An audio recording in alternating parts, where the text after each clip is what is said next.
ترتیب کے مطابق گزارو. اس زندگی میں سب کچھ سمیٹ سکتے ہو. اگر 24 گھنٹے کو صحیح استعمال کیا، یقین مانو آپ 24 گھنٹے کے اندر دعوت کے تقاضوں کو بھی پورا کر سکتے ہو، گھر والوں کے تقاضوں کو بھی پورا کر سکتے ہو، روزانہ تھوڑا سا علم بھی سیکھ سکتے ہو، روزانہ اللہ کا ذکر بھی کر سکتے ہو، اپنے رشتہ داروں سے ملنے کے لیے جا بھی سکتے ہو، مریضوں کی عیادت بھی کر سکتے ہو. لیکن یقین مانو ہم میں سے ہر ایک شاید روزانہ 24 گھنٹوں میں سے 4-6 گھنٹے برباد کرتا ہے، ضائع کرتے ہیں لوگ. وقت بہت برباد ہوتا ہے، باتوں میں برباد ہوتا ہے، اخبار کے پڑھنے میں برباد ہوتا ہے، جاگ جاتے ہیں پھر بھی بستر پر پڑے رہتے ہیں اس میں برباد ہوتا ہے، ناشتے کی میز پر برباد ہوتا ہے، بلا وجہ کی موبائل کی گفتگو پر برباد ہوتا ہے. اور جب وقت برباد ہوگا تو جانتے ہو دنیا کے تو سارے کام کرو گے، جب وقت کم بچے گا تو کیا چھوڑو گے؟ قرآن کی تلاوت چھوڑو گے، اللہ کا ذکر چھوڑو گے، نفلیں پڑھنا چھوڑو گے، مریضوں کی عیادت چھوڑو گے، اپنے بوڑھے ماں باپ کے پاس محبت اور ادب کے ساتھ بیٹھنا چھوڑو گے، اپنے بچوں کے پاس بیٹھنا چھوڑو گے. دنیا کمانا تو نہیں چھوڑو گے، اس میں تو کوئی کمی نہیں کرو گے، اس لیے کہ دنیا کی محبت رگ و پے میں سرایت کر گئی ہے. ہڈی ہڈی بوٹی بوٹی میں دنیا کی محبت اندر گھس گئی ہے. اگر انسان اپنا وقت بچائے، دعوت کی محنت اگر کوئی سلیقے سے کرتا ہے تو اس کو وقت بچانے کا طریقہ آتا ہے. اگر کوئی مدرسے کے اندر صحیح طریقے کی محنت کرتا ہے پڑھنے کی اور پڑھانے کی تو اس کو اپنا وقت بچانے کا طریقہ آتا ہے. بار بار میں کہتا ہوں، مجھے نہیں معلوم آپ خالی بیان سن کے چلے جاتے ہو یا عمل بھی کرتے ہو. ایک ٹائم ٹیبل بناؤ، ایک نظام الاوقات بناؤ. یہ نمازیں 5 وقت کی یہ ہمارا ٹائم ٹیبل ہے، یہ ہمارا نظام الاوقات ہیں. اللہ تعالیٰ نے ایمان والے کی پوری زندگی 24 گھنٹے کی ایک بہترین طریقے کی آرگنائز زندگی بنائی ہے، بڑی منظم زندگی گزاری ہے. عشاء کی نماز پڑھ کر فوراً سو جانے کی عادت ہونی چاہیے. وہ مسلمان گنہگار مسلمان ہے جو عشاء کے بعد دیر سے سوتا ہے، بالکل غلط ہے یہ عادت. اور جس انسان جو عشاء کے بعد جلدی نہیں سوئے گا اس کے پورے 24 گھنٹے بے برکتی کے ساتھ گزریں گے. آپ کر کے دیکھو اس پر عمل، چھوڑو رواج کے لوگ کیا کرتے ہیں. یاد رکھنا ہم لوگوں نے یورپ والوں کی خرابیاں لے لی ہیں لیکن یورپ والوں کی خوبیاں ہم نے نہیں لی. یورپ والوں نے ہماری خوبیاں لے لی اور ہم نے ان کی خرابیاں لے لی.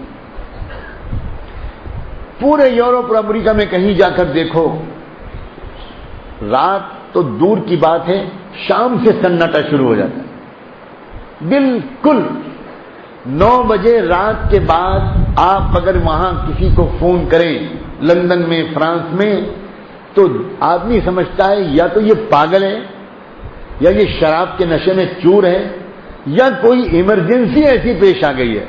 9 بجے رات کے بعد گھر کی بتیاں آف کر دی جاتی ہیں، فون بند کر دیے جاتے ہیں اور لوگ بہت جلدی سو جاتے ہیں.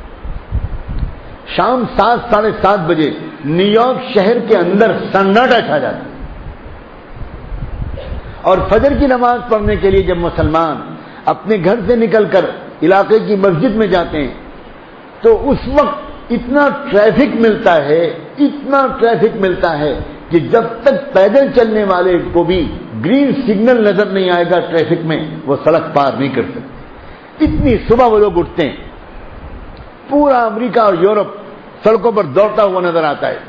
ایکسرسائز کرتے ہیں، سمندر کے کنارے دوڑتے ہیں، کشتی چلاتے ہیں، سوئمنگ کرتے ہیں، اپنی صحت کے خیال رکھتے ہیں، دوڑتے بھاگتے ہیں. اور بہت صبح کو اپنے جاب پر جانے والے بھی ہزاروں ملتے ہیں. لیکن ہمارے معاشرے کا کیا حال ہے؟ کیا ہو گیا ہے؟ میں نے پرسوں کے بیان میں کہا تھا بازاروں میں بیٹھنے کے بارے میں، اور آج کے بیان میں کہہ رہا ہوں رات میں دیر سے سونے کے بارے میں. عادتیں نہیں بدلو گے تو اسے دیندار کیسے کہیں گے؟ دین کہتے ہی ہیں اللہ کے حکم کی روشنی میں اپنی بگڑی ہوئی عادتوں کو بدل لینا، اسی کو دین کہتے ہیں. آپ رات میں جلدی سو، اچھی نیند آئے گی، صبح جلدی اٹھو گے. اور صبح جلدی اٹھو گے تو تہجد کی نماز نصیب ہو جائے گی، اور تہجد پڑھو گے نا تو گناہ زندگی سے نکل جائے گے۔ دأب الصالحین، حضور نے فرمایا کہ تہجد جو ہے یہ نیک لوگوں کا شعار ہے، یہ ان کی پہچان ہے۔ تو گویا اگر تہجد پڑھو گے، اس وقت اٹھ جاؤ گے تو تہجد کی برکت سے انشاءاللہ زندگی سے گناہ نکلنے شروع ہو جائیں۔ تہجد پڑھو، قرآن کی تلاوت کرو، اللہ کا ذکر کرو، تازہ دم بڑے اچھی کیفیت کے ساتھ مسجد میں پہنچ جاؤ، صف اول میں جا کر بیٹھ جاؤ، تکبیر اولیٰ کے ساتھ فجر کی نماز پڑھو، اور نماز پڑھنے کے بعد اگر مسجد میں کوئی اجتماعی عمل ہوتا ہے اس میں شریک ہو جاؤ۔ مسجد میں اگر ذکر کرنا چاہتے ہو، تلاوت کرنا چاہتے ہو تو وہ کر لو۔ گھر واپس آؤ، ہنستے کھیلتے مسکراتے گھر میں داخل ہو، سلام کر کے گھر میں داخل ہو، ناشتہ کرو۔ اگر بہت زیادہ ضرورت محسوس ہو رہی ہے تو پھر آدھے گھنٹے پون گھنٹے کے لیے آرام کر لو اور پھر کام پر نکل جاؤ۔ روزی میں برکتیں انشاءاللہ بڑھتی ہوئی خود دیکھو۔ لیکن یہ طریقہ کہ رات میں دیر سے سونا، صبح دیر سے اٹھنا، صبح دیر تک پھر سونا، بہت سے لوگ نماز کے لیے اٹھ تو جاتے ہیں مگر نماز کے بعد پھر سو جاتے۔ اللہ کے رسول نے فرمایا ہے کہ روزی کو کم کرنے والی چیز ہوتی ہے صبح کا سونا۔ جب کوئی صبح کو سوئے گا تو اس کی روزی کم کر دی جائے۔ اب سوچو ذرا، اب جس کو دیکھو وہ روزی کی تنگی کی دعا کرانا چاہتا ہے، اس کی شکایت کرتا ہے، اور یہ نہیں سمجھ پاتا کہ یہ روزی کی تنگی کی مصیبت میں کیوں مبتلا۔ ہو سکتا ہے اللہ کے رسول صلی اللہ علیہ وسلم کی بات تو غلط نہیں ہو سکتی، ہو سکتا ہے کہ وہ اس وجہ سے روزی کی تنگی میں مبتلا ہو کہ وہ صبح کو سوتا ہے۔ تو یہ عادتیں سدھارو اپنی، روزی کی لائن کی محنت کرو، اچھی محنت کرو، جی لگا کر محنت کرو، خوب توجہ کے ساتھ محنت کرو۔ کوئی نہیں کہتا کہ دنیا مت کماؤ، لیکن شام کو ایک وقت تک بس کاروبار کی مشغولیت میں لگو، اس کے بعد اللہ کا بھروسہ کر کے دیر تک بازاروں میں بیٹھنا، یہ سب عادتیں اللہ کرے کہ چھوڑنا آسان ہو جائے۔ آپس میں محبت سے رہنا، اتحاد کے ساتھ رہنا، جوڑ کے ساتھ رہنا، دلوں کا بالکل صاف رکھنا، دلوں کے اندر کوئی رنجش نہ ہو، کوئی کینہ نہ ہو، کوئی دشمنی نہ ہو، کسی کا برا چاہنے کا مزاج نہ ہو۔ اس کے لیے بہت مفید ہوتا ہے صبح و شام ذکر کی پابندی کرنا۔ اللہ کے بندو، ذکر بہت پیارا عمل ہے، بہت پیارا عمل ہے۔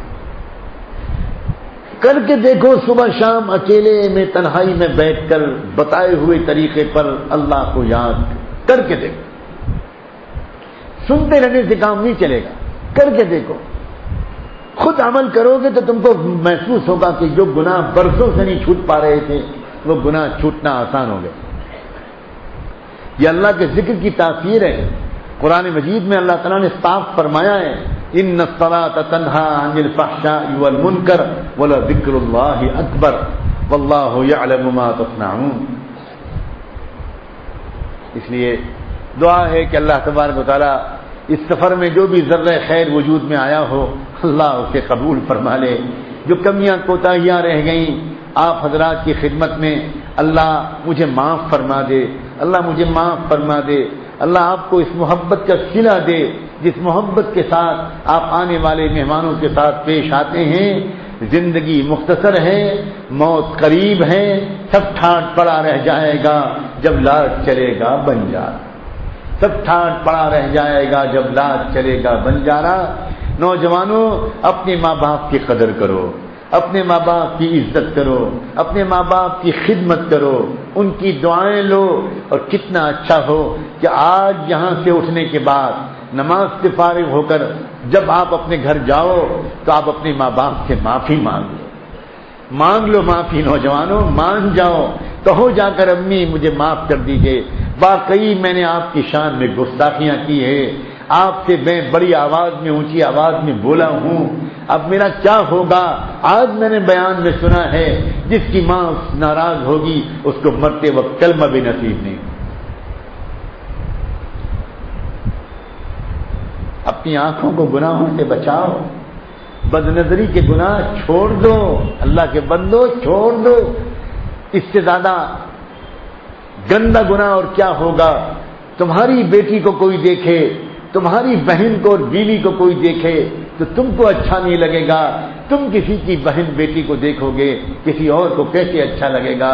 دل میں گندگی اترتی ہے، نمازوں کی نورانیت چلی جاتی ہے، دل کے اندر ایک سختی اور قساوت پیدا ہو جاتی ہے۔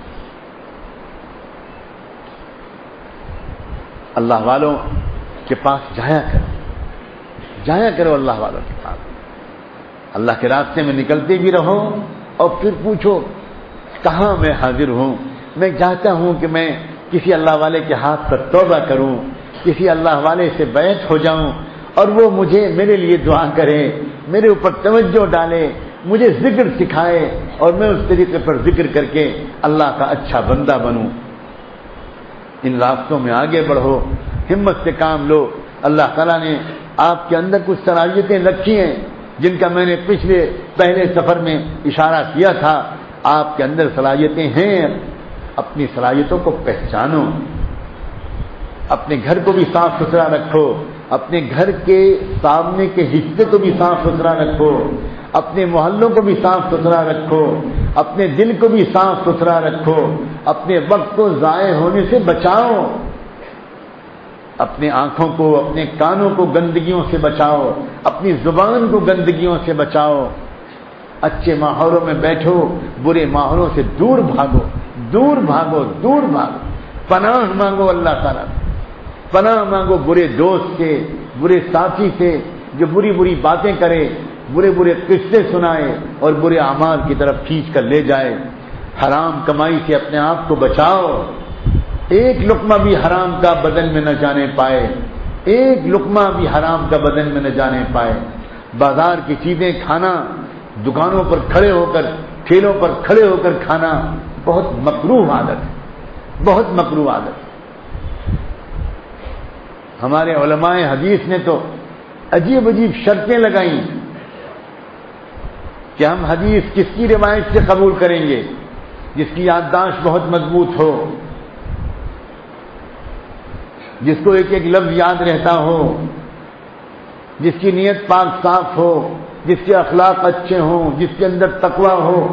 یہ شرطیں تو لگائیں، لیکن آپ کو حیرت ہوگی یہ بھی فرما دیا کہ اگر کوئی انسان سڑک پر کوئی چیز کھاتا ہوا نظر آئے، چاہے وہ اپنے زمانے کا امام ہی کو نہ ہو، ہم اس کے حدیث رسول کو قبول نہیں کریں۔ اتنی گری ہوئی عادت سمجھا ہمارے محدثین نے، سڑک پر کھانا، بازار میں کھانا، اتنی گری ہوئی عادت سمجھا، مردانگی کے خلاف بات کو سمجھا، شرافت کے خلاف بات کو سمجھا۔ اور فن حدیث میں علماء جانتے ہیں روایت حدیث کی قبولیت کے لیے جو شرطیں ہیں، ان میں سے ایک شرط یہ ہے کہ اس بندے کو کبھی کسی نے سڑک پر کوئی چیز کھاتے ہوئے دیکھا نہ ہو۔ یہ تہذیب ہے ہماری، ہمیں اپنی اسلامی تہذیب پر عمل کرنا چاہیے۔ اور ایک آخری بات یاد دلا دوں، بھول نہ جاؤں، ذی الحجہ کا مہینہ شروع ہو چکا ہے۔ آج یکم ذی الحجہ تھا، آج ایک دن گزر گیا، اب کل سے دوسرا شروع ہوگا۔ یہ جو ذی الحجہ کے دن ہیں، یہ دن ایسے ہیں، بقرعید کے ایک دن پہلے تک کے دن، بلکہ بقرعید کو ملا کر وہ سارے دن کہ اللہ کے رسول نے فرمایا ہے کہ سال بھر میں کسی بھی دن اعمال صالحہ اللہ تعالیٰ کو اتنے زیادہ محبوب نہیں ہوتے جتنی محبت اللہ کو ان دنوں میں کی جانے والی نیکیوں سے ہوتی ہے۔ تو ان دنوں میں اپنی نیکیوں کو بڑھا دو، ان نیکیوں میں تلاوت بڑھا دو، ذکر بڑھا دو، دعا بڑھا دو، توبہ بڑھا دو، ماں باپ کی خدمت بڑھا دو۔ اور ان دنوں میں روزہ رکھنا بہت ہی فضیلت کا ہے، بہت فضیلت کے دن ہے۔ 9 ذی الحجہ تک کا روزہ، یہ پورے جو دن بچے ہیں، 8 دن بچے ہیں، ان 8 دن میں روزہ رکھنے کی ہمت کرو۔ اللہ تعالیٰ ان روزوں کی برکت سے تقویٰ عطا فرما دیں گے، زندگی سے گناہوں کو نکال دیں گے انشاءاللہ۔ یہ دن خاص طور پر رجوع اللہ کے دن ہیں، اللہ کی یاد کے دن ہیں، مسجدوں کو آباد کرنے کے دن ہیں۔ اور اگر آپ ان دنوں میں یہ سمجھو کہ گھر پر رہتے ہوئے میں یہ نیک کام نہیں کر پاؤں گا، تو آپ اگر یہ سمجھو کہ میں اللہ کے راستے میں نکل جاؤں تو وہاں رہ کر میں انشاءاللہ ذکر و تلاوت اور معمولات کی پابندی کر لوں گا، تو نور علی نور، کیا کہنے، بہت اچھی بات ہے۔ دعوت کے کام کے فضائل بھی ساتھ میں ہوں گے اور ذکر و تلاوت کا اجر بھی آپ کو ملے گا اور اس کی نورانیت بھی آپ کو ملے گی۔ دعا ہے کہ ان ساری باتوں پر عمل کرنے کی اللہ مجھے اور آپ کو توفیق عطا فرمائے۔ وآخر دعوانا ان الحمد للہ رب العالمین۔